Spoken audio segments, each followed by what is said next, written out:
Okay, good evening, everybody. If you were wondering what that strange pause was, I was waiting for the nod to say we are live, and I do believe we are live.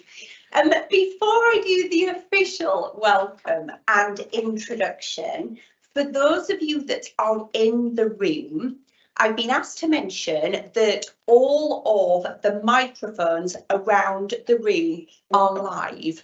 So if you say something in the room, Jeremy, if you say something in the room that's clear enough to be heard, it will be picked up by one of those microphones that are dangling from the ceiling and broadcast to our home viewers.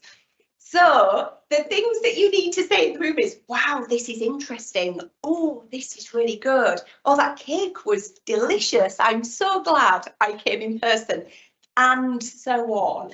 Do you need a moment to practice such comments, or are we ready to go with those?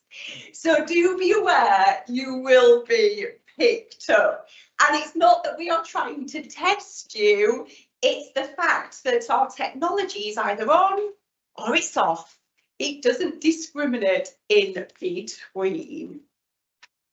So I'm Sarah, I am the chair of the trust. I am absolutely thrilled and delighted to have this opportunity to be able to welcome you to our annual members meeting. And I want to start by saying a huge thank you for taking the time to join us, whether you are in the room with us right now, and I hope you did enjoy the cake, whether you are watching live at home, which is fantastic if you are joining us from your home environment, or if you are watching later by the power of technology. It is incredible to be able to offer this opportunity to you both here and now and later as well. If you are in the room with us, it's fantastic to be able to welcome you back onto our site. It has been a while since we have been able to do this, but so many people have said, please, can we be back on site? And we are aware it's not the most glamorous of facilities. It's not as accessible as we would like it to be. You come in through the front door and we're in the far corner of the upstairs. So if you've made your way into the room, I feel like you need a big congratulations for finding your way here, because it is a bit of a journey from the front door. However, I get feedback all the time, and I know my colleagues do, about how important our places are, and particularly this place. A lot of life events happen in this place. So even though it might not be set up for big conference events, it's definitely set up for your life events. And that's why it is fantastic to be able to have you here on site. So that was a very long thank you, but I hope you can hear that was a very heartfelt thank you as well. Now, our annual members meeting is a very, very important moment for us. It gives us a really fantastic opportunity to be able to pause and to look back at the previous period, and then also to have a little look ahead as well. The NHS services are so valued by so many. They are regularly needed. Does feel like an incredible opportunity to remind us all that we are patients, users of services, we are loved ones who use services on a pretty regular basis. So to have you engaged and involved in these services, it's really, really important for us. Now, you don't have to have been kind of watching the news constantly or reading a newspaper or getting news feeds via your technology to know that it's been a really challenging time. And we hear a lot of big statements like the NHS is not broken, it's not beaten, words like that.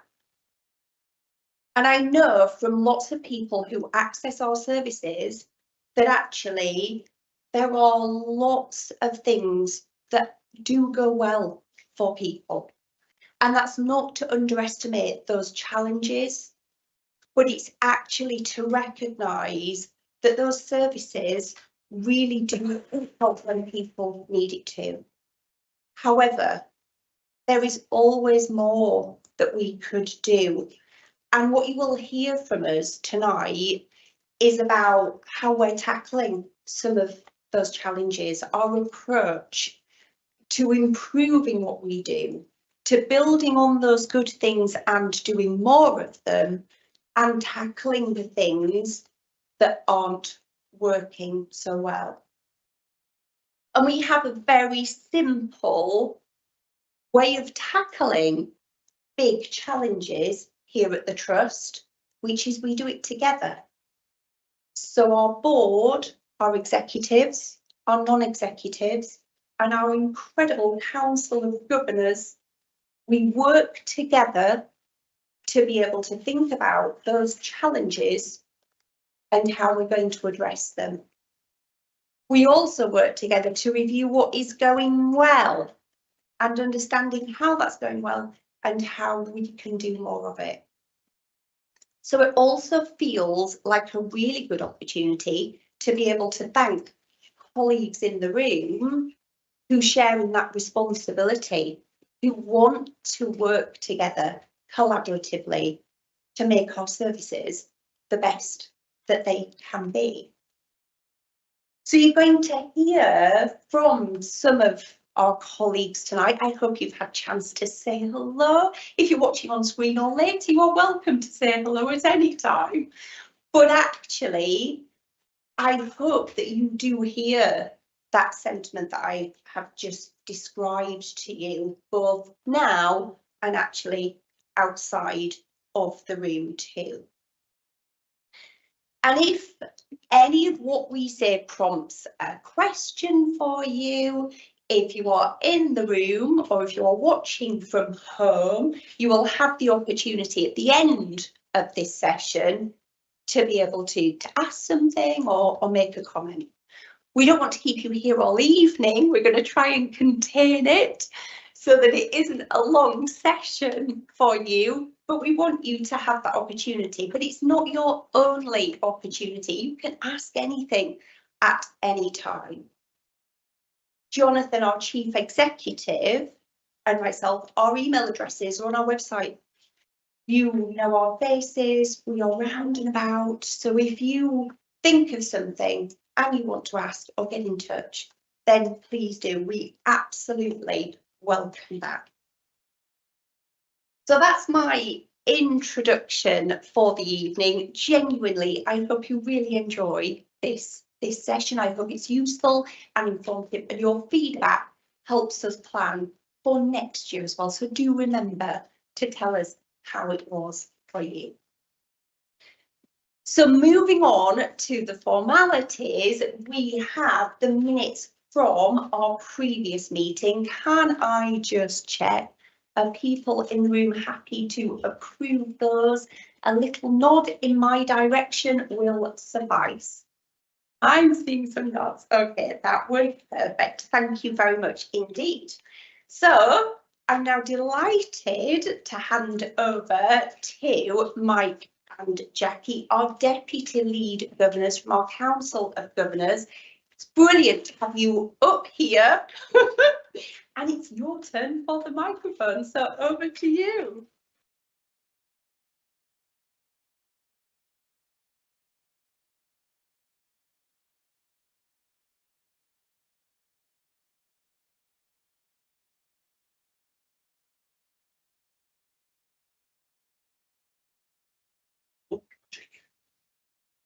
Hello and welcome. I'm Mike Dunn. I'm one of the deputy lead governors. Mckie is the other. It's great to be here. It's a long time since I've been in a lecture theatre. Probably explaining why my dissertation was late. But welcome to other governors, to execs, and to our members. I thought it'd be useful just to remind ourselves of where we are, not just in Harrogate, but the area that the Harrogate Trust covers. And some of you may be a bit surprised, but we actually go up to Northumberland and down to Wakefield. That is primarily for our 0 to 19 services. So in North Yorkshire, County Durham, Middlesbrough, Stockton-on-Tees, Sunderland, Gateshead and Wakefield. We do get a bunch of it. But we also deliver core services in Harrogate and the Harrogate district. We are made up of a body of 19 elected members. That's 13 that are elected by the membership and 6 that are elected by staff colleagues. We also have a number of stakeholder committees that are appointed for us, and we have 6 of those. And I think from memory we have 5 vacancies, which is 5 too many. But we're working on how we can improve that number and how we can get more representation onto our board. So we are seeking additional stakeholder members and to replace some of our public governors who have left. As well as observing our non-executive director colleagues on committees, we operate 2 of our own subcommittees. The Remuneration and Nomination and Conduct Committee and Governor Development and Membership Committee. And we'll be talking about the latter a bit later. If you want to know what goes on in those committees, please put your name forward as a governor and join us. When it comes to governance and the structure in which we operate, it can look a bit complex, but really it is quite straightforward. The governors represent the interests of you, the members, and of staff. And we currently have over 15,500 members on our database, and we're looking to grow that number all the time. Governors ask the committees to support them in roles. So the 2 committees I mentioned earlier on, they do support us in the work we do. We seek assurance and we question our non-exec colleagues as to how they are performing and add value where we can. But our job is not to do that.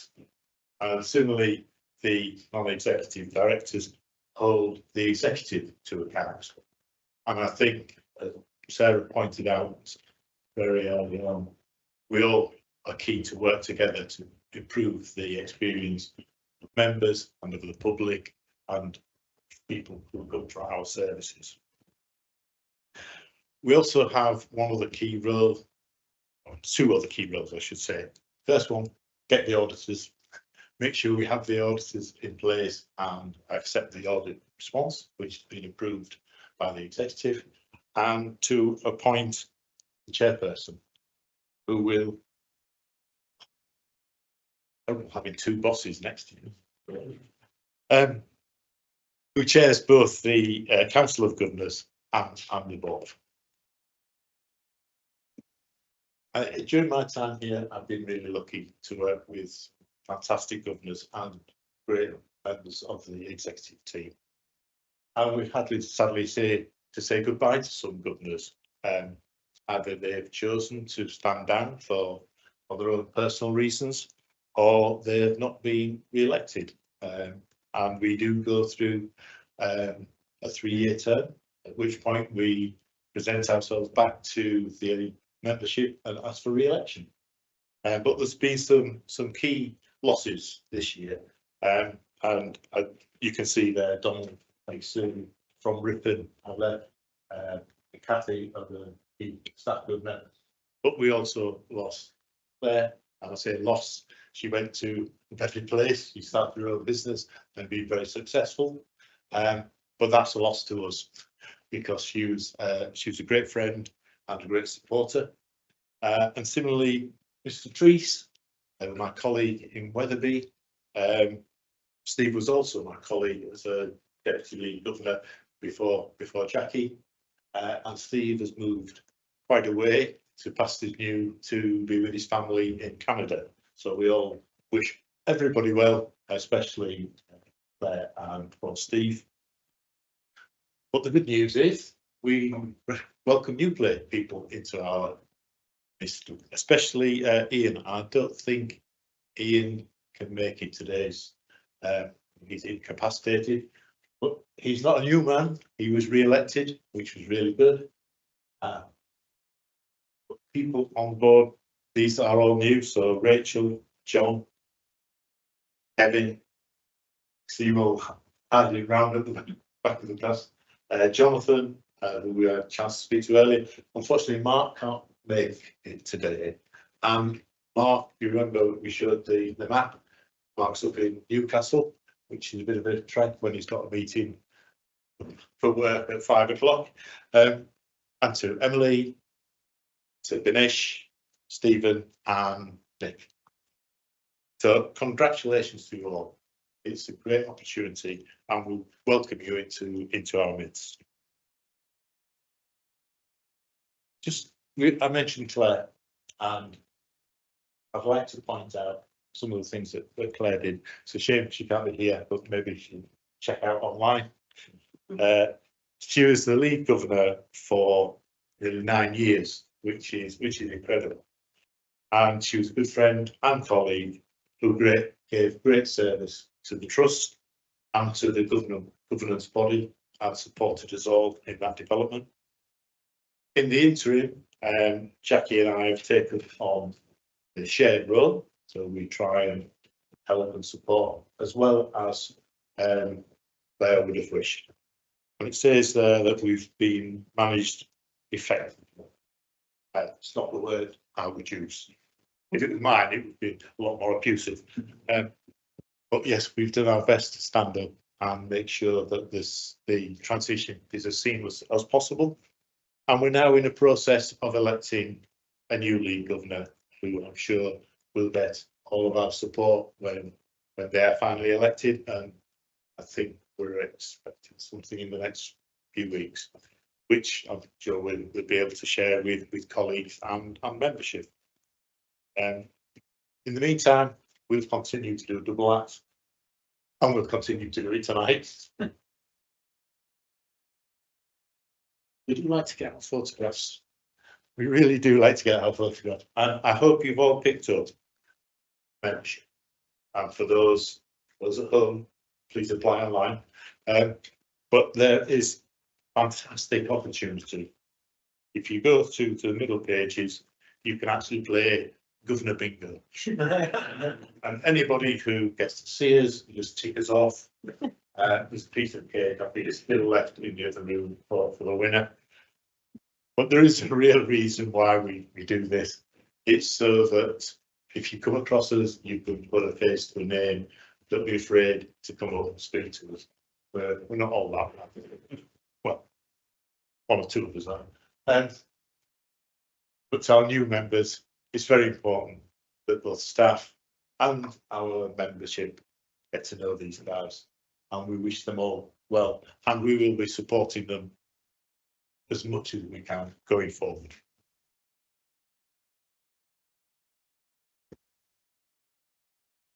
able to, what do we do as a governor? I think I would encourage anyone here or at home online to put their name forward for the elections. I did say we have five vacancies. They're coming up in October. They're starting in October. Please put your name forward if you have the opportunity, and they are for public governors in Harrogate, Knaresborough.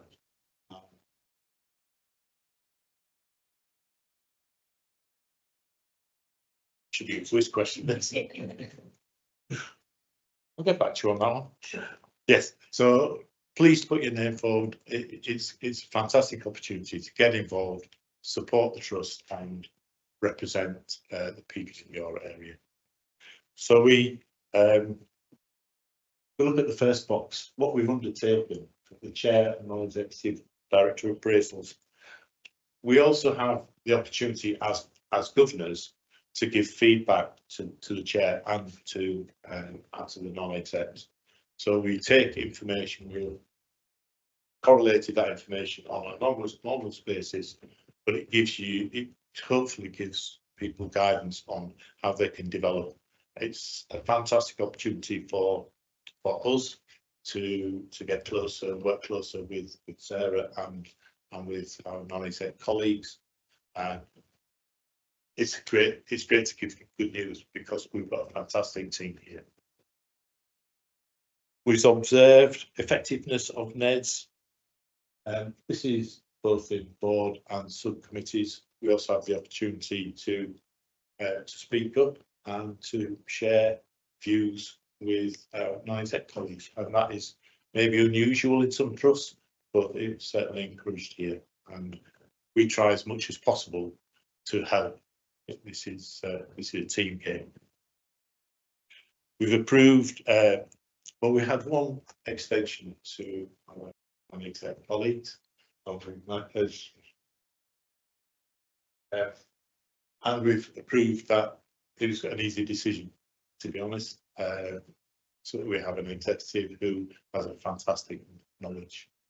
That is why we need a succession planning to capture that and share that with colleagues. In terms of the auditor, we appoint the auditors and then we receive the accounts also being approved. And we do have the opportunity also to question this. Then we do accept. And my final point is we've made progress on the membership engagement strategy, and this is a fantastic piece of work that has been carried out by the governors and certain members, and certainly that he's played a lead. I think on that note, it's probably heard enough of my voice, so I'll pass my pointer over. Okay. Thanks very much, Mike. Hi, I'm Jackie. Just following on from the slide on governor activity, I think there's one that we haven't included on there, which is staff governors also meet as a distinct group as well with the chair and the chief exec. And then moving on to other things that we've been involved in this last year. I was delighted to be able to participate in the Great Start to Life showcase earlier in the year. This again is about the 0 to 19 services, and as you saw from the map earlier on, it does cover a big footprint, different local authorities, different local authority areas, which gives a fabulous kind of opportunity to be able to look at different types of practice, excellent practice, and share that across all those areas. It was really, really good. Also, colleagues attended the National Governor Focus Conference, and this again is really important because it's where our representatives go along and listen to what's happening in other trusts down the country and pick up, good ideas and other types of practice that might actually add value to ours. And then the final kind of sort of area of activities, the questions that are submitted on behalf of you, the membership and the public. On the next slide. So there, I've given a summary of some of the topics that we've covered in the last year. And these, the governor's questions are questions, there's formal questions that are submitted to the council through the Council of Governors that have been raised by constituents or have been highlighted with us as governors. And we, as I say, we submit those formally through the Council of Governors and receive formal answers. But we also have opportunities throughout the year for briefings, both informal briefings and briefings prior to meetings, that also give us an in-depth update and information about areas of particular interest and some areas where people might have raised issues. And some of those topics there have been might be familiar to people, and I think we can see that progress has been made on a number of these, but hospital signage, the new appointment system has been an area of development that is kind of under, in terms of innovating that, particularly with trying to make the best use of new technology. Associated with that, the new electronic patient record. We've been receiving information on the new innovative domiciliary care scheme, which is trying to support patients out of hospital and into the community. We have regular updates on the situation with waiting lists. Something new recent in the press about IT security. And car parking has also been a kind of area under scrutiny. And then a final example there, we are obviously here to represent the membership and the public, and we also feel it's important that we liaise with other sectors of the trust that are getting feedback on patient experience and looking at themes of what's particularly pertinent to the membership and the public and the service users, as Mike alluded to earlier, as a whole. So that gives you a flavour of the activity and the questioning and the briefings that we've been receiving. Just moving on now to membership engagement plan. For those of you who did come to our annual meeting last year, we did have a launch of our membership engagement plan. We had a really good interactive session about what those members who were able to attend felt could help in terms of develop that, and we're broadly looking at in that plan increasing and developing the membership, with it being more representative of the communities, staff and the stakeholders that we represent, and also to look at improving the way in which the trust engages with its membership.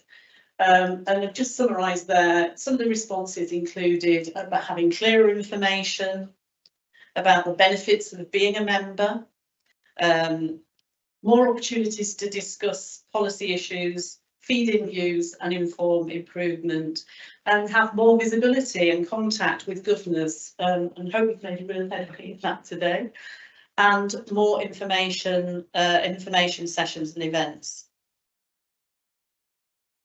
So progress on the plan, we developed a detailed plan. All the governors were involved through a working party in the discussion on this, and that plan is being monitored, as Mike referred to, by what we call the GDMEC, the Government Development and Membership Engagement Committee. And the ideas that came forward in that, drawing on the feedback from the membership, included ambitious plans and lots of really good ideas, but we were also faced with having to consider that there were constraints in resources, that we really need to kind of prioritise how we can make quick wins and move forward on some of those objectives that we've set out in the plan. So one of the real successes, this has already been shown, flaunted as it were, is the newsletter. So it's the first newsletter that's been distributed, I think, since 2022.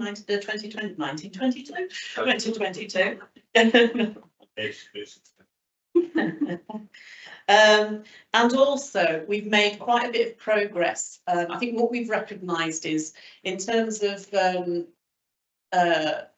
being using the best use of funding or not funding, as the case may be, we need to really focus on how we can exploit social media and new technology, and trying to extend our networks and email newsletters across parish council networks, for example, use sort of local community Facebook pages. So we've got clearly even more ambitious plans that we want to make progress on. There's a plan currently we're working on to try and organise the information sessions and events for the forthcoming year. And then obviously we intend to report back to you next year and hopefully have much more progress to report at that next annual meeting, next members' annual meeting. So I think that concludes. It just came to me then, actually, we've got a fantastic opportunity here. If you have already sent your email in, please send your email details in. Oh, yes. You'll get information more quickly from the trust, and it helps us to keep you informed. So people at home especially that can't make it in, please update your email details. Thank you. Yeah. So thank you very much for attending, and we're happy to answer any questions or hear comments back to Ben.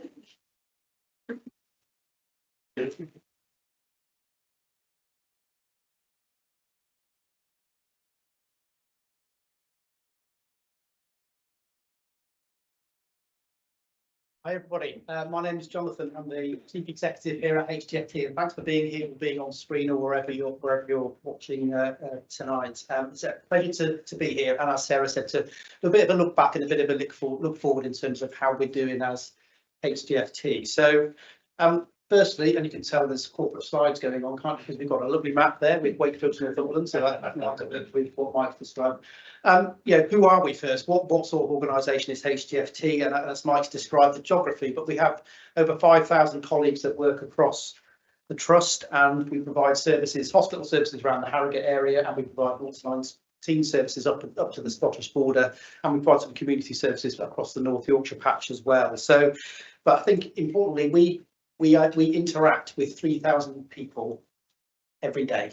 In terms of the services we provide, more than 3,000 people every day. We spend over £1 million of public money every day as well in order to provide those services to the over 1 million kind of catchment population in total that rely on us for care and support when people need us. And as Sarah said, health is such an important thing, and that we just always need to remind ourselves of the importance of what we do and how many people we touch every day in terms of providing our services. So how have we done in the last year? And I'll go through a few slides in terms of some of the national standards that will be familiar, I'm sure, to a lot of people. And if we start with how people access our urgent care and how long people wait for urgent care and what the pathway is, we use the barometer of how long people wait within the emergency department, which is a signifier of how many people arrive at the department, how many people are in our hospital beds, how many people access services out of hospital. So this is a kind of barometer of what we do, and you can see that starts, for those who can't read the date, starts from COVID hitting in April 20 up to the present day pretty much. So you can see the impact that COVID had in terms of the reduction in the standard in terms of hitting the 4-hour standard in ED for people. But you can see from like 2022 onwards the gradual improvement across the performance of HDFT in terms of how long people are waiting in the emergency department. We've invested in the estates, we've invested in having more staff within the emergency department. It's one of the priorities in improvement work that Matt will talk about a little bit later on. And compared to other local organisations and regional and national organisations, we compare well. So we're doing well, but we need to be an awful lot better, which again is probably a theme of this evening. If you think about people who are on our waiting lists, so these are people waiting for planned care. Again, you can see from the start of COVID what's happened to our waiting list and how long people wait. You can see the total waiting list at the top there, which increased and is gradually coming down. But actually, the numbers of people on the waiting list is kind of irrelevant, because if you're on that waiting list and are only waiting a week, it doesn't matter if you've got 23,000 colleagues waiting a week as well, as long as you're all seen within that week. But if you're one person and you're waiting 3 years, that's pretty poor. So the most important thing is how long people are on the waiting list. And you can see there the numbers of people that are waiting longer than 1 year, and how, again, COVID impacted the waiting times for patients on waiting lists, and then what's happened during the 23-24 year. I think 2 years ago we were talking about trying to reduce people's waiting time below 2 years. We're now at the end of the year looking to have nobody waiting over 1 year, and we're absolutely on track to do that. And again, we perform well, and we're doing a lot more activity within the hospital setting than we did 5 years ago, which is very, very positive. So we do well, but again, we want to be better at this. And then the third kind of bit, the triumvirate piece of in terms of the performance that's measured nationally, is around cancer standards and how quickly people get onto a cancer pathway. And the first part is how quickly are people diagnosed. So you want to know whether you've got cancer or you've not got cancer. And again, the standard there is to try and have that decision within 4 weeks, within 28 days. And actually, for many people in the room, I'm sure, who are either been on the cancer pathway themselves or got friends and family who've been on the cancer pathway, 24 hours is a long time while you're waiting. So that 4 week standard is really, really important.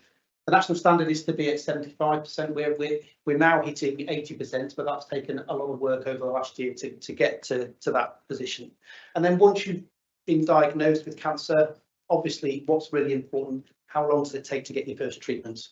And the target again that's set is want people to be seen within 62 days, so within 2 months of having that initial referral to being diagnosed to starting your treatment.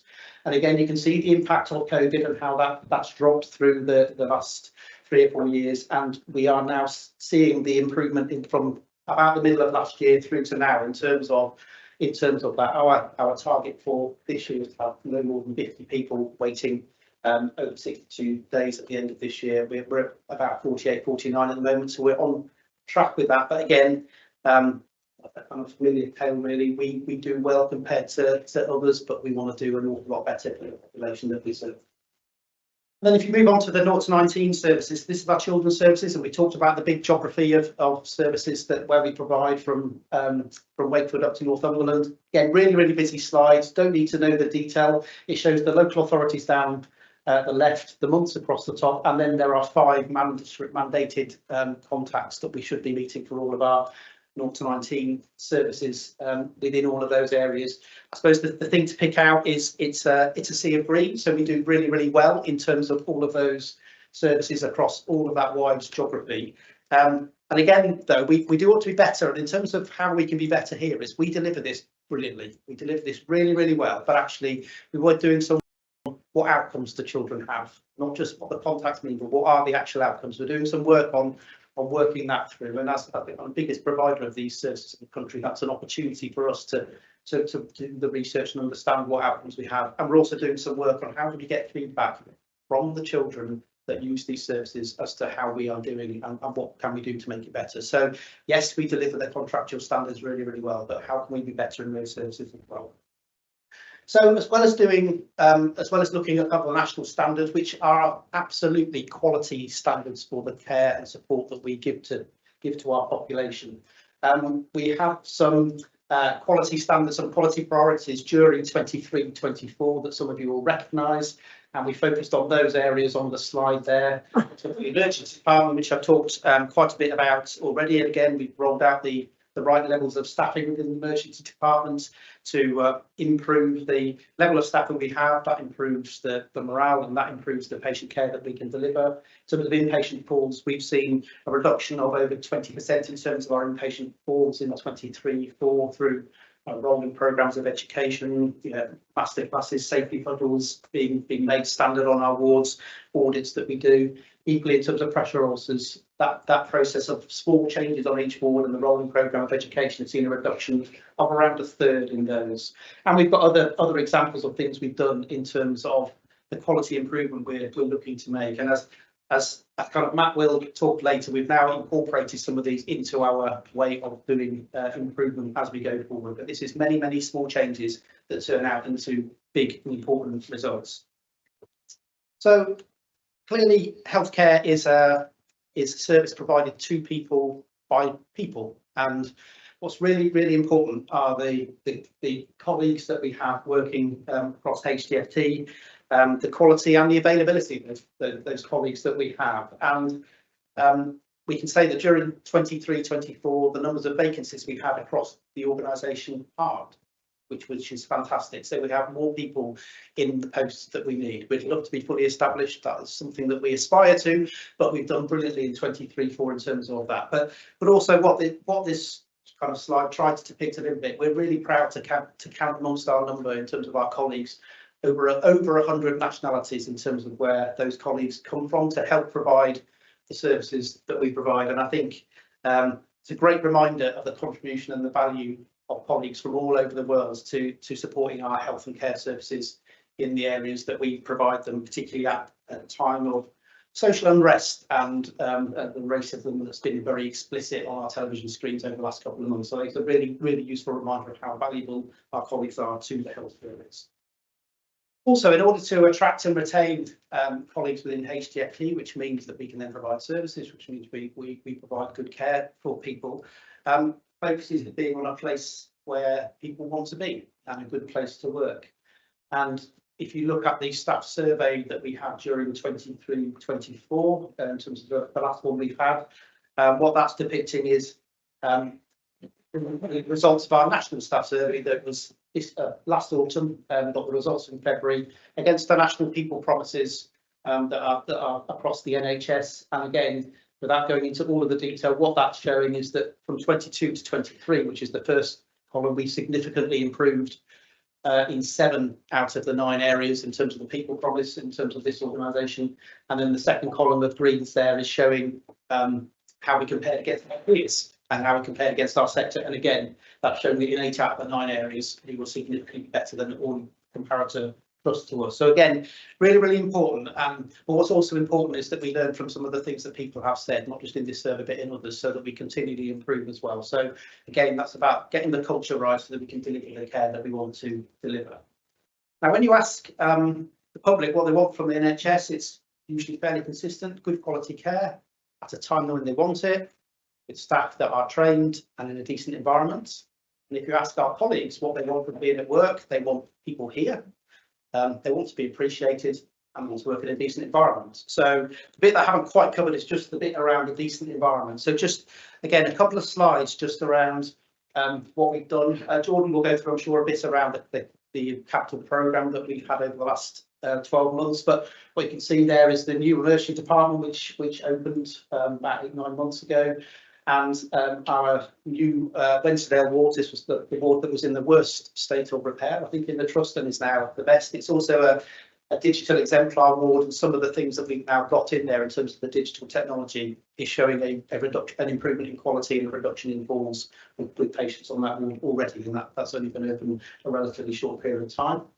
We've also invested over £1 million in the Community Diagnostic Centre at Ripon, and we've also found a base for some of our community services, our podiatry services, our community nurses services in Harrogate, at a site at Grove Park Coulter, is about a mile away, and we've kind of refurbished and redesigned that. So lots of work there to show that. If we look to the future, as I said, we want to be better, and actually we need to be better. As Sarah said, the NHS is really important to us. So You'll all have read or read the news. You may not have read the Darcy report itself, but you might have seen the news headlines around it and read some of the things that are there. And what that says is that the kind of diagnosis of that is our health outcomes aren't where they should be. The quality is mixed. People are waiting too long for treatments. We haven't had enough capital investment. Staff have been focused on keeping the show on the road rather than trying to improve. And we're spending money in the wrong place. So it's been spent in hospital rather than in community services. So the kind of some of those solutions around how do we engage our staff and patients? How do we genuinely shift care into the community? How do we simplify the NHS for patients so that it's integrated around them rather than by organisation? How do we improve the productivity within the hospital so we can get those waiting lists down? How do we use technology better? And as a contribution to growth and the national prosperity, how do we get people back to work and do constructive work rather than being on a waiting list waiting for us to see them? So lots and lots of areas there. And it's what's really important is that we do lots and lots of plans, don't we, in the NHS? And I think quite rightly the quote there is to make sure we deliver them, not just make them, which I think is a really fair comment. I couldn't use let's play the game, don't commentate, and I think that's a kind of similar thing that's come out from Darcy. So. But we are really well placed to respond to that. Just a couple of slides to finish with. Firstly, I just want to say to so many people, a big thank you to all the colleagues who work for HDFT. It absolutely is team sport. Every person contributes to what we do as an organisation. To our many volunteers as well. To our local partners in organisations and voluntary sector organisations. Well, huge thank you. The contribution that all these people make is absolutely appreciated and is felt by the people that we serve. And a thank you to the Council of Governors, to non-exec, to my exec director colleagues, and to Sarah, the chair, who are just all to a person absolutely supportive of the trust in general and me in particular, and I absolutely appreciate it. So I just want to say a personal thank you to all of you for the help and support you give to me and to give to the organisation. And finally, I'll just finish with a quote from a report that was written a few years ago now, which struck me as being quite helpful. So health has repeatedly shown to be the nation's top priority, and so it should be. It's quite simply a matter of life or death, of well-being or sickness. Good health is an indication that society is thriving and working in the best interests of the population. It's so important. I would completely agree with that. We do really well. We can be better, and our aim is to be better. So we know what we need to do. Personally, I'm really optimistic about what we can contribute going forward. Thank you.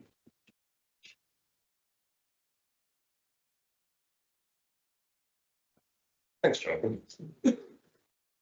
Hi, everyone. Jordan Pye, Director of Finance. As a bit of a spoiler, I do not have a math presentation today, so just to run through things. So we've got the annual report and the annual accounts, which will be published. They've been audited, been through our Council of Governors. They're a fantastic read, and Jonathan's just sort of pulled out some of the highlights from the annual report side of things. It is a really good read in terms of running through it. One of my duties is to take you through where we are in terms of our accounts, our financial health around where the trust is, and what happened in 2023-24. So just a quick bit of background. Jonathan's already touched on this, but what are the sort of things that were happening financially for the NHS as a whole? Well, we had in the middle sort of section of this, long waits in terms of record numbers of people waiting for treatment. We had on the bottom left here, we know sort of A&E waiting times, ambulance waiting times, and other things that we were wrestling with. And a lot of work was done in terms of financial construct of how could we support improvement in those areas.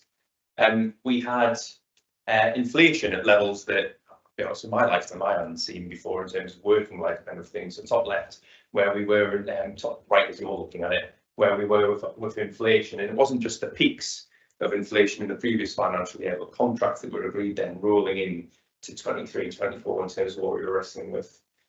We had strikes, not just doctor strikes, that were sort of flowing through on the bottom right there, that were both a cost to the NHS, but also an indirect cost in terms of the distractions of what we need to deliver in terms of healthcare and everything else that goes with that. And the NHS did some structural sort of the end point of some reshuffling. So put Humber and North Yorkshire Integrated Care Board at the top of there. The integrated care boards were given statutory responsibility last year, so they had a statutory footing rather than beforehand with a sort of correlation of all of the sort of CCG. So that was a bit of a change of how funds flow, and we as a trust, we get our funding from ICBs, and so that was a bit of a change for us in terms of last financial year. And so in terms of at a glance where we were for 23-24, how did we get on? So what I'm going to talk about here is our foundation trust and HIP, our subsidiary, and our charities accounts grouped together, how that's been pulled together. And so we met our financial targets, which I'll come on to, hit the position that we needed to nationally. We delivered a substantial level of efficiencies and increased our productivity, which is positive. We touched on it, Mike touched on it before in terms of the auditors. We had an unqualified audit opinion, which is a good thing. And then finally, we had a significant capital investment that sort of flowed through. So a bit of the detail of each of those. So we met our target. You might be, if you've had a chance to have a look at the accounts are on page 108 onwards in the annual report. They're really, in terms of things, we had as the table sort of demonstrates in the middle there, when you read those accounts, it outlined a £6.6 million deficit. So while I'm standing here saying we met our financial position, we hit our targets, the key is also how we're managed in terms of the NHS budget overall. There's two key areas of that. There's a system measure, which we hit 4.2 million, and our something called non-ring-fest revenue department expenditure limit, a national measure, which is 6.4 million surplus. So we hit those two targets, which is really important, and met what was required of us to trust. In terms of where we got our money from, some pie charts there. There's a couple of things that sort of pull out. One on the left is the sort of bulk of our continued activities, what we spent on direct housing care. The income that we had for that, £337 million that came through from that. 59, just under 60% of that came from those for our acute services from those integrated care boards that I mentioned before, the ICBs. Further 10% was community healthcare that flowed through again from those ICBs.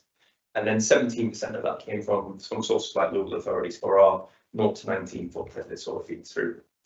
And then we had some other income that feeds into the group, 27.9 million. And you can sort of see the areas around education and training, research, and some other bits and pieces that flow.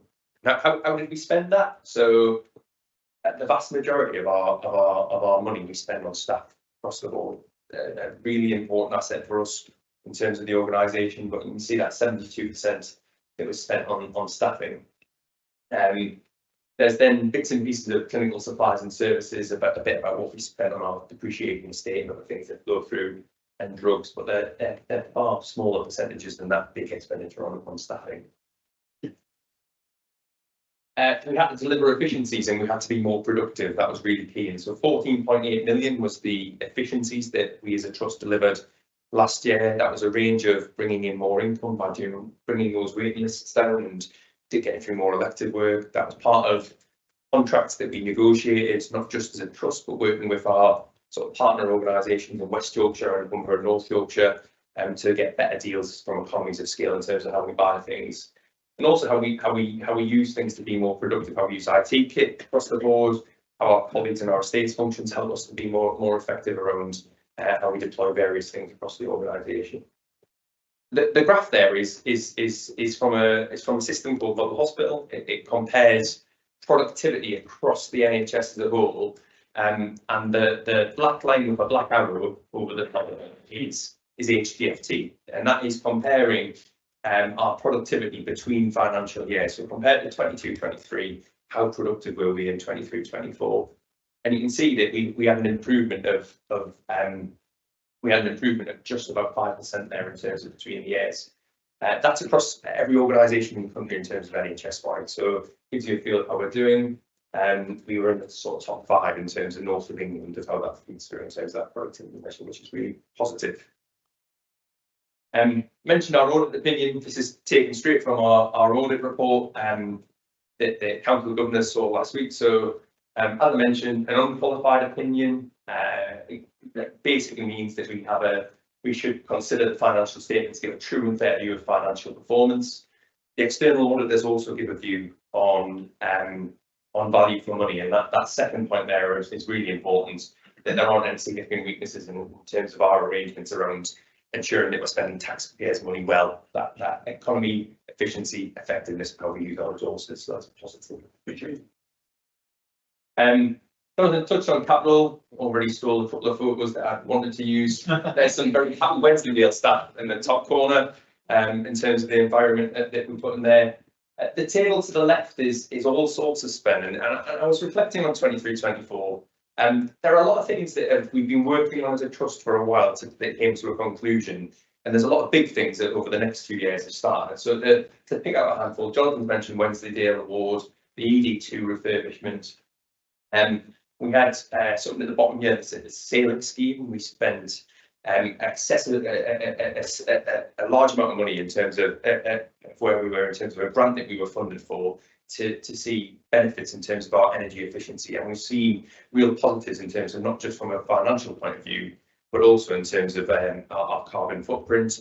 A lot of work by our subsidiary in terms of leading some of that's come into place, and we see the benefit that feeds through on there. There's a few things that we started in this financial year in 23-24 that will be themes moving forward. So you've got things like addressing the issue that we've got around reinforced aerated autoclave concrete. I'm not entirely sure about the 2 A's in the middle of it, but Matt's getting this photo, which is good. So that's significant for the hospital site, and you can see it when you walk through the sort of buildings and what will happen in that area moving forward. The other thing that's on there is 3-letter acronyms. We love them doing in the NHS. Electronic patient record, EPR. So bringing us as kind of into the sort of the digital world of things and putting a new electronic patient record in terms of our use, which is really positive. Lots of things on there. So then the year ahead, talking 6 months into the year ahead, aren't we? So it's a sort of forward look of things. We've got, again, a significant challenge in terms of our financial position, and that's a plan that's signed off with NHS England of a deficit of 5.2 million. To deliver that, we need to hit a savings requirement that we've never hit before. £22 million. It's just under 7% of our revenue in terms of that, and there's lots of really good stuff that's happening at all levels in the organisation around this, but it is a really challenging target to get to. In terms of the audit give a bit of a view in terms of what our planning's like for the year ahead. They've said that we've got the right things in place to meet some of that challenge. We're having the right discussions, we're taking forward the right areas of work, so that's a positive thing. And we've got that continued significant capital investment that I've touched on, those areas that I mentioned before, how we're taking them forward overall. And that's it for me, apart from to say thank you. These numbers aren't delivered without the hard work of everyone across the organisation. It's not just done in a couple of offices in finance, it's an absolute team effort in terms of that, so this is really positive. That's it from me, thank you.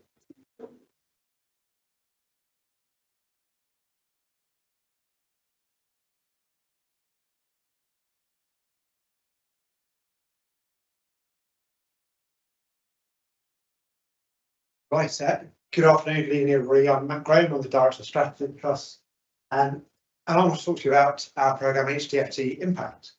So Jonathan's said earlier, we do pretty well as the Trust, but we want to do even better. And HDFT Impact is our sort of systematic approach to how we're going to do that, how we're going to continuously improve what we're doing across all aspects of the Trust, whether that's quality, finance, our estate, our workforce, all aspects of what we do. So it's how we deliver our plans and how we improve. Essentially, there's 4 parts to HDFT Impact. The first part is how do we align all of our efforts. We've got Jonathan talk about, we've got 5,000 staff across the organisation. What we want to do is make sure that all 5,000 of those staff are working in the same direction, pulling in the same direction towards the same goals, focusing on the same areas of improving, so that when you put all that together, we really see that change. So how do we align everybody to our strategy? Second part is how do we provide the leadership, the environment, the culture that enables people to do that, that gives them the permission to find new ways of doing things, to innovate, to improve all the time. There's a structure and an operating model that enables that gives them a way of finding those improvements, or looking for using their data to make improvements and continuously do better every day. And then finally, we want to celebrate all those fantastic things that we've done, the improvements that we've made, go back to the top and keep going in a big circle. So I'm going to talk briefly through each of those areas and try and show you what we're doing in each of those areas. I'll start with align. So hopefully you've seen our strategy. We've set, it's pretty straightforward. We want to do a great quality care, as Jonathan said. We want to deliver it really in a really timely and effective way to our patients. We want to look after the children that we look after, the 600,000 children that we support across all of our areas. And we do that by having fantastic staff, enough staff with the right skills, in the right culture, with a great environment, the right digital tools, and by knowing how research and innovation to make sure we're doing the most up-to-date approaches to health. So our strategy sets it out. It's pretty straightforward, and we've set measures for each of those areas, so we can see whether we're making a difference, whether we're going in the right direction. And using those metrics, we've analysed all of our data. We've looked at what are the most important things we can do to make a difference. We've identified 3 what we're calling breakthrough objectives. So if we take quality, when you look at the quality of our care and you think about what would make the biggest difference to patients, and all the things that happen when you come into hospital, what would make the biggest difference for our patients in terms of making sure they're safe when they're with us. And the thing that happens most often to our patients when they're in the hospital is they get a pressure ulcer. They get harmed by having a pressure ulcer. If we can make a difference, we can reduce that number of pressure ulcers, we can reduce their severity, we can reduce the number. That will make the biggest difference to all of our patients. So one of our breakthrough objectives for this year to make the biggest difference to the quality of our care is to reduce the number of Cat3 moderate harm pressure ulcers across the organisation. So we're asking everybody, every team across the whole organisation to think, what is it that they can do to support that and reduce the number of pressure ulcers? Second area we looked at was, as Jonathan described, one of the worst things that can happen is that you're waiting too long in ED to be seen, a really bad time, and something really terrible has potentially happened to you. You want that to be as quickly as possible. And that's a measure of how the whole hospital looks. But again, when we've looked at the data for that, we've looked at data, what causes those long waits? The thing that causes those long waits mostly is the ability to transfer patients out of the emergency department onto a ward to create more space in the emergency department to see a new patient. So again, lots of teams can contribute to that across the whole organisation. So again, our second breakthrough objective is how long does it take to get a patient from the ED when they need to be admitted into a ward? And we can reduce that time. We create capacity in the ED, we create capacity in the organisation, we can see people. And the third thing we want to do, again, if you look at what Jonathan said, lots of our staff will tell us they want to be in an organisation where it feels like there are enough staff to do the work that they're needing to do. We know how many staff we need. We've got establishment that tells us how many staff we need to deliver the services that we want. Our problem has always been we've never fit. We never get up to the number of staff we actually need. But the more closer we can get to that number, the better. The less we need to use bank and agency and temporary staff to cover those gaps. And so again, one of the things that we've asked all of our teams across the whole organisation to do this year is really focus on how can we reduce the number of vacancies? How can we recruit people? How can we have less turnover to fill those rosters, to fill that establishment, have the right people here, because that's great for our staff and ultimately that's great for our patients. Longer term, there's four areas. Again, we've probably talked a little bit about these already, where they're probably going to help us make a step change in what we can do over time. So first one is our clinical services strategy. So thinking about how we're going to deliver our services in the next 5, 10, 15 years. What will technology do? What will different drugs do? What are different ways of delivering those services and make a difference for our patients? Similarly, a children and young people strategy. So same sort of thing for our children. What are we going to do for all those children that we support? Already mentioned the electronic patient record. We've got a large amount of money to a new electronic patient record for the hospital part of the trust, which again will give us a different way of working, a different way of operating, and new opportunities to make improvement. And the final programme is this one that I'm talking to you about now, HDFT Impact, which is about creating that culture of improvement across the whole organisation to enable all of those other things to happen. So that then flows down into some other sort of specific things that we're going to do, some corporate projects.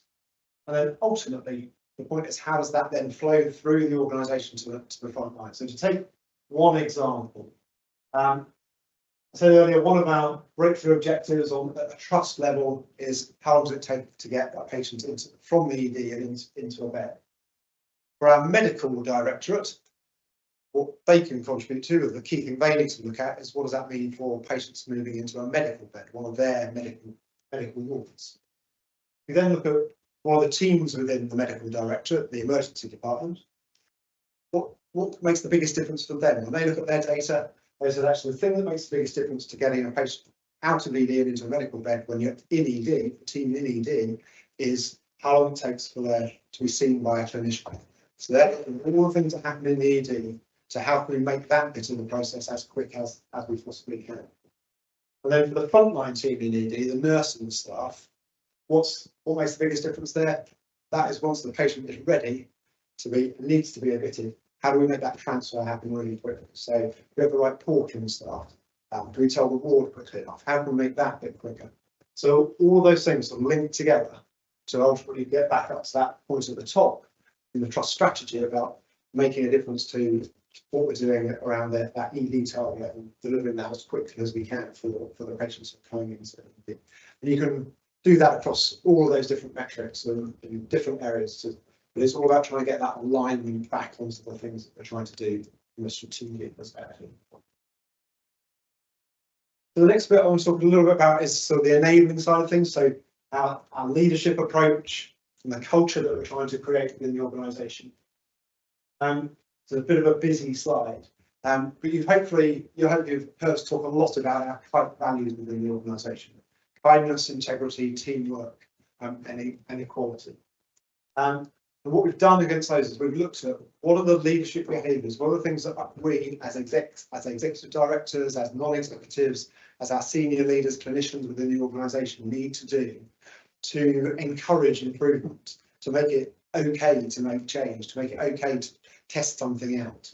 What are the things that we need to do? And there's a range of different behaviours that if we get them right, people do that. They'll be encouraged to make their changes. If we get them wrong, you put the lid on it, or nobody wants to take a risk because they get people wrong. So things like coaching.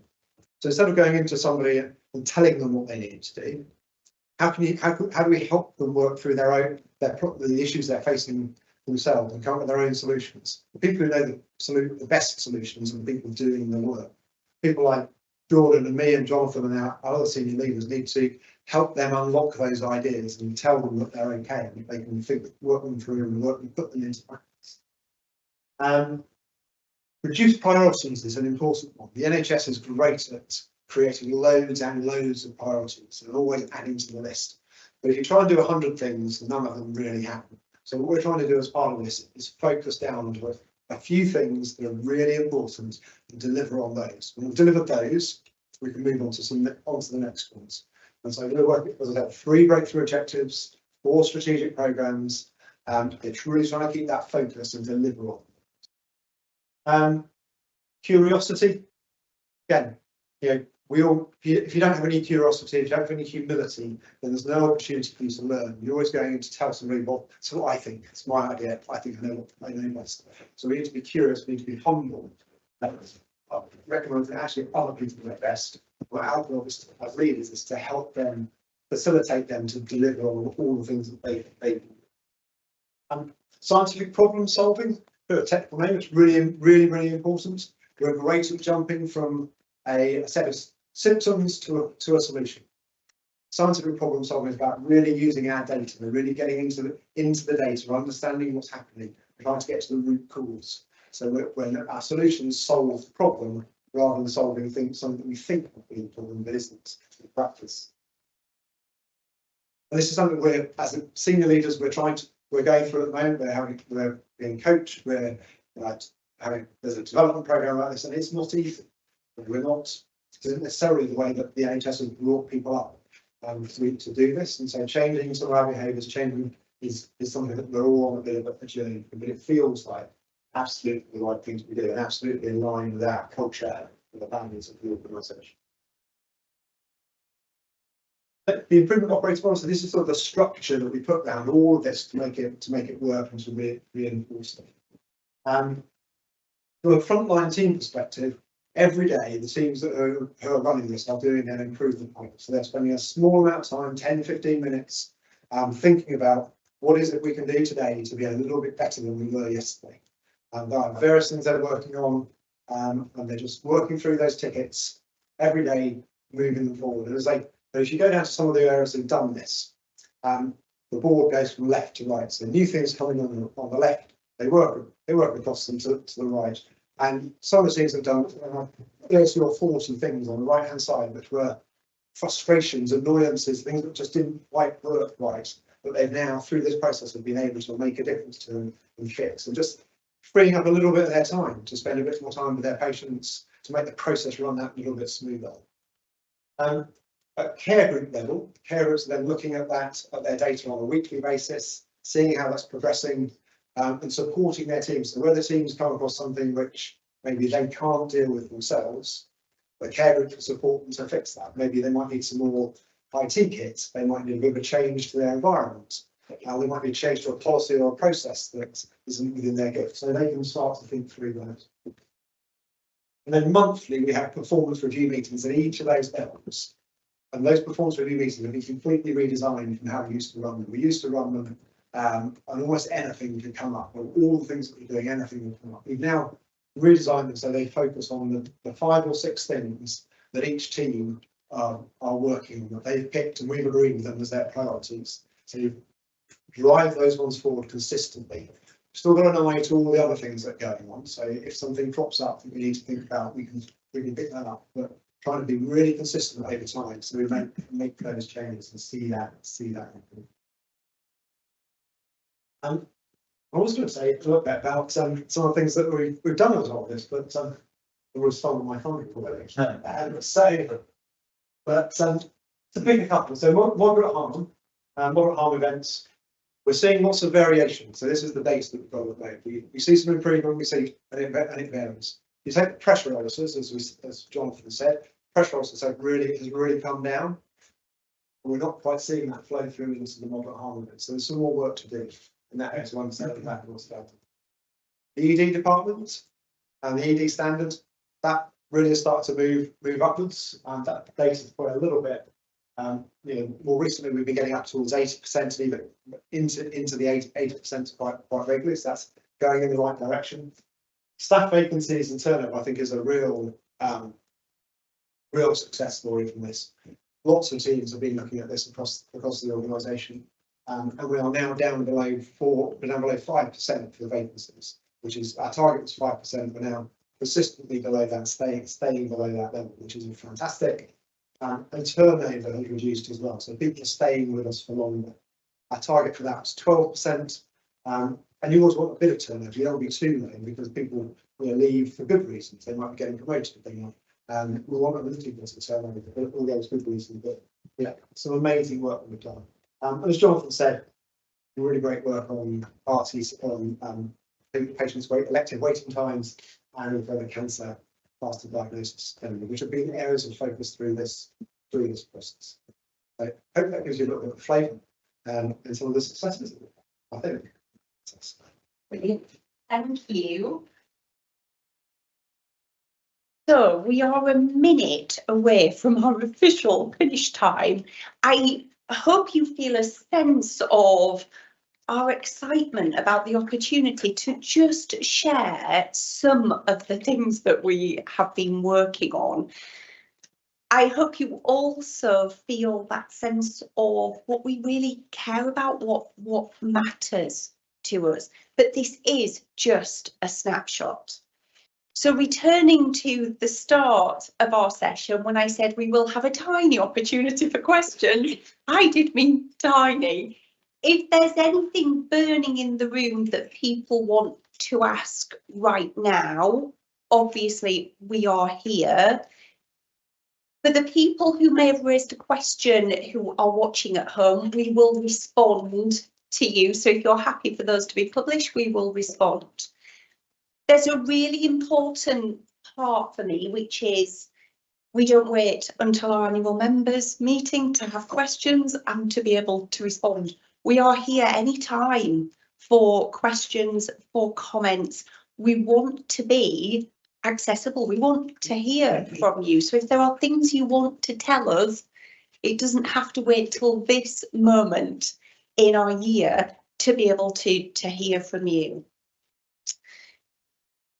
I'm assuming that there are no questions in the room because I'm still talking and okay, we have a question. Yes, it's in order to trust to work well, you need to disseminate information from here to there and from there to here. I come from a place where I have no council. I come from Dublin. There's no council. There's no parish council. I heard the word parish council mentioned tonight, as though that's one conduit you could use to disseminate information to and get feedback from. Well, Bilton hasn't got a parish council, hasn't got a town council. So what I'm saying is that this trust should perhaps end this week to the unrepresented folk of Bilton and other pockets of Harrogate or other ex-borough councils in North Yorkshire, that we need good local democracy to help information dissemination and feedback from. That's the question to you. And quickly, also, as you can tell by my accent, I'm not local, but so I got near Bristol. So a lot of my stuff from me and my wife's got far more stuff to me because she's very disabled. Is the fact that secondary healthcare information and data stays where you have it. If you've got GP data, everything down to the you can go and turn now comes with you. Why? So I'll give you a quick example, very quick example. I got a mental health slight problem. So in order to get treated, they wanted to test me, but I'd just been tested in Gloucestershire, right? And I had to move a lot of hoops, jump through a lot of hoops to get all the data from Gloucestershire to here to get sorted, rather than go through the same data which you actually get. So secondary healthcare dissemination, secondary healthcare data. How can we, you this trust, persuade whomsoever to have a system whereby you can get your secondary healthcare, hospital data, dentistry, physio, whatever, from where you were to where you need it? Yeah, lovely, lovely 2 questions. Thank you for sharing those with us. For the first question, absolutely would love to hear your ideas about how we engage more in those local areas. So you have our commitment and we will take that outside of the room. Do I have any colleagues who would like to talk perhaps about electronic patient record? Jackie. So thank you very much for your question. I'm Jacqueline Andrews, I'm the medical director here, and I also look after our digital services, and you've heard a lot about our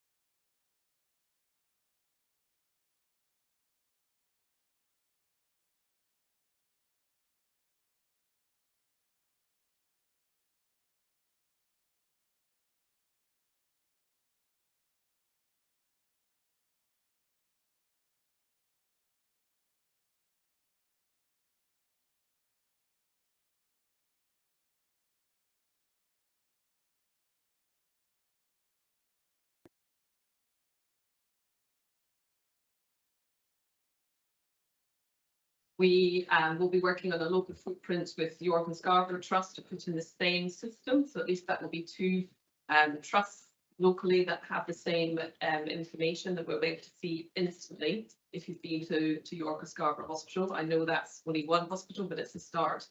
And then there's another local development called the Yorkshire and Humber Care Record. So that's our local development across the whole of Yorkshire and Humber, where we can see each other's records. So I guess it's a start. What we need is every single region to do their Yorkshire and Humber equivalent. And then at some point, the NHS may both them together. But we're probably still, to be honest, for some years away. So it is a challenge that we, all states of my colleagues face just as much as our patients and citizens do. But can a patient drag out from his previous authority any secondary information by demanding it be sent from there to here? It's normally through your GP, your primary care provider. No, I mean secondary stuff. And often if you've been involved in secondary care services, then wherever you transfer to, they would write to ask to get it sent. But again, it is challenging. It does really rely on people doing the right thing. But often it does come from primary care. So you've probably heard there that this is something in our own interest that we also want to achieve in our lifetimes, we hope. Okay, I don't want to delay you any further because I do realise this is not great sharing on my part when we're 5 minutes late. However, it was really good to be able to take a question. I do reiterate the point that questions are for any time. So please, please do be in contact with us. Can I finish by saying thank you again for your time, your energy and your engagement. Brilliant to spend some time with you. And for those of you that have been watching at home too, we really appreciate your support too. So that is the close of our annual members meeting, and I will say thank you and good evening, everyone. Thank you.